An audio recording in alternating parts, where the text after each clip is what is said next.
Au terme d'un match fou, Brest a fini par l'emporter, 4-3, contre Metz pour verrouiller sa deuxième place au classement, dimanche, pour la 28e journée de Ligue 1. Avec 53 points au compteur, Brest a relégué Monaco, 4e, qui reçoit Rennes en fin d'après-midi, à 4 longueurs et est donc sûr de rester une semaine de plus, au moins, le dauphin du Paris SG.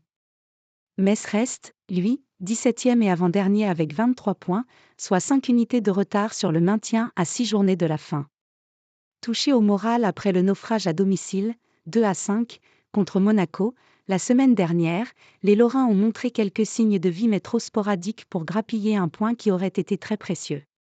Dès la 6e minute, Ismaël Traoré, bénéficiant des largesses de Kenny Lala au marquage, avait ouvert le score en reprenant un corner près du point de pénalty, 0-1.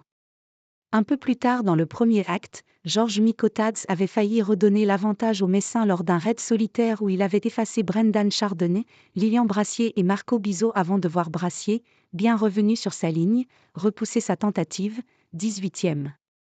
Partie remise pour le Géorgien qui s'est offert un doublé en 6 minutes, en seconde période, 4-2, 74e et 4-3, 80e, alors que Brest s'était totalement endormi sur ses lauriers. Car pendant plus d'une heure, c'est une véritable démonstration de football qu'ont livré les Bretons, aussi bien dans la récupération du ballon que dans son utilisation. Sans un Alexandre Oukidja, montré du doigt après Monaco pour avoir concédé un but sur une talonnade tentée dans sa surface, mais décisif en première période, face à Steve Mounier, 27e, 30e, 45e, Romain Del Castillo, 29e, oulala, 45+1, le score aurait pu être bien plus lourd. Un relâchement en guise d'avertissement. Avec son jeu tout en passe, en mouvement, en renversement de jeu et en compensation, qui a donné le tournis à plus d'un adversaire cette saison, Brest semblait parti pour une promenade de santé. À la mi-temps, déjà, les TISF menaient 3-1, affichant 17 tirs, dont 8 cadrés, du jamais vu pour eux, à la pause d'un match dans l'élite au XXIe siècle, selon Opta. 6 minutes seulement après avoir été mené, Chardonnay était venu reprendre une tête ratée d'un défenseur messin pour remettre les compteurs à 0, 1-1, 12e.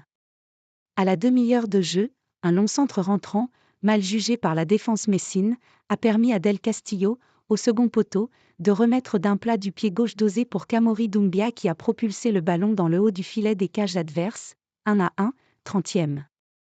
Et à la 38e minute de jeu, après une nouvelle séquence de jeu aussi interminable qu'élégante, le centre en retrait de Martin Satriano a trouvé la tête de Mounier qui a pris Oukidja à contre-pied, 3-1, 38e.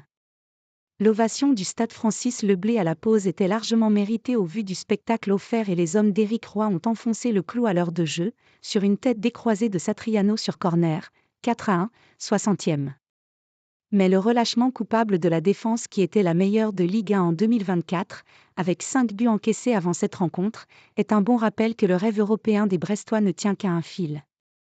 Avec un déplacement à Lyon, la réception de Monaco et un derby à Rennes, avant une fin de saison plus abordable, Nantes, Reims, Toulouse, craquer maintenant serait très cruel après une saison aussi aboutie.